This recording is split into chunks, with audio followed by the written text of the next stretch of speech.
primato, certo non invidiabile, di fiutare forse prima degli altri l'imminente e tragico evento dell'installazione di centrali nucleari, e l'abbiamo fiutato appunto attraverso l'effetto sulla nostra pelle di quello che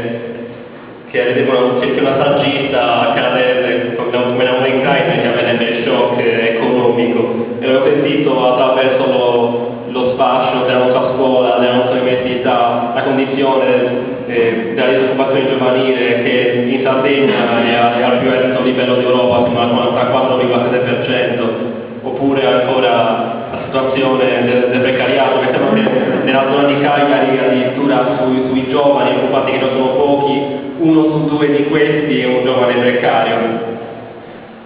E questo appunto è per me una sorta di shock economico, cioè una questione tragica provocata ad hoc, sicuramente provocata ad hoc, ma potrebbe anche essere strumentalizzata politicamente al fine di conformizzare la nostra gioventù, di cercare di farle accettare passivamente l'installazione di centrali nucleari come una risorsa per la nostra condizione giovanile, che porterebbe delle appetibili opportunità di lavoro. Invece abbiamo visto anche dai dati di prima che non è così. Mi limito soltanto ad aggiungere 2 cose. Ad esempio, quando si parla dei prezzi delle bollette, non si tiene mai conto dei tassi di interesse correnti. Cioè, per costruire queste centrali nucleari ovviamente si chiederanno anche dei prestiti bancari, e quindi poi ritornare queste somme alle banche significa, per queste società, mettere questi prezzi nelle bollette che dipendono ovviamente dai tassi di interesse correnti, quindi questi prezzi non sono neanche quantificabili.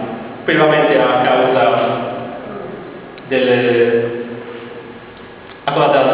fine della esauribilità imminente dell'uranio, si rischia appunto di derivare a finire di costruire queste centrali quando ormai rimarrebbe pochissimo tempo per utilizzarle, e quindi sarebbero per pochissimo utili al lavoro. C'è l'esempio della centrale nucleare in Finlandia di Olkiluoto, iniziata nel 2005, doveva finire nel 2009, invece non sono adattato nel 2012, chissà fino a quanto tempo la porteranno. E quindi c'è di nuovo un'analogia con quanto è già successo in Sardegna, ad esempio per il polo chimico.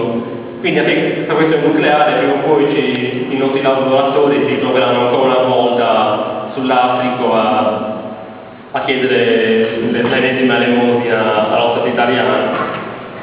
E ci sono dei dati, ad esempio come quello del piano Obama, oppure anche il piano di Zapatero.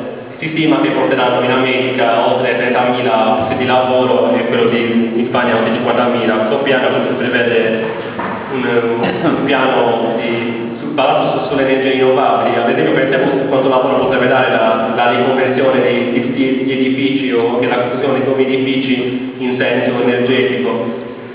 Ad esempio, costruire degli edifici che abbiano una condizione particolare, una penetrazione particolare, per cui riesce a filtrare più calore e quindi contribuisce a spendere meno in riscaldamento, oppure l'installazione di microgeneratori eolici sui edifici, quindi non in grande eolico speculativo di cui abbiamo sentito parlare per le questioni di Verdini, eccetera, dei microgeneratori eolici che ovviamente porterebbero anche ad una maggiore autonomia energetica addirittura delle stesse persone.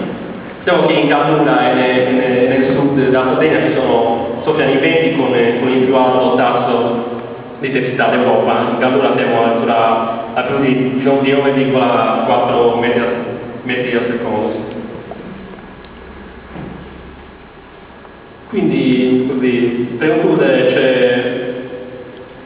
c'è un fatto recente che a me ha colpito molto. Avete sentito anche voi delle recenti tentativo di comunicazione che c'è stato in Ecuador.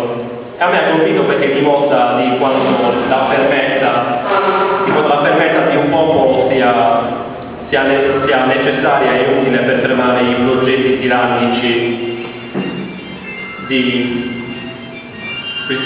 uno Stato. Insomma, se l'Ecuador è riuscito a contrastare i progetti tirannici degli Stati Uniti, possiamo farlo benissimo noi in Sardegna contro l'Italia, cercando di mobilitare la gente, di responsabilizzare i cittadini ad un'educazione alla sovranità, innanzitutto con il voto, ma anche spiegandole di quanto sia importante smarcarsi dei partiti italiani anche per quanto riguarda tale questione.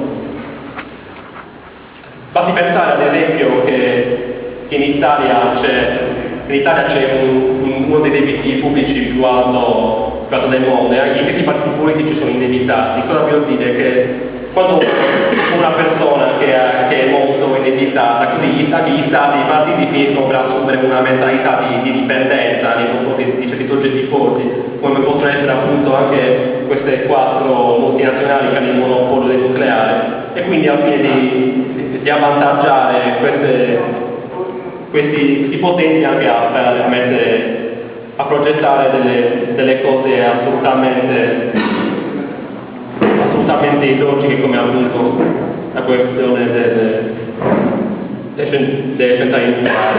Per questo insomma faccio un invito insomma a responsabilizzare, a cominciare a responsabilizzarsi per questa questione, per poter arrivare poi una volta conquistata l'indipendenza energetica, inevitabilmente anche l'indipendenza politica, perché naturalmente le cose vanno assieme. Ovviamente più quando si sarà esaurito il petrolio, quando si sarà esaurito l'uranio, inevitabilmente ci sarà anche una decentralizzazione del sistema energetico, e quindi inevitabilmente le comunità e le terre come la nostra assumeranno sempre più sovranità, naturalmente in campo energetico, e potrebbero poi stare in campo politico.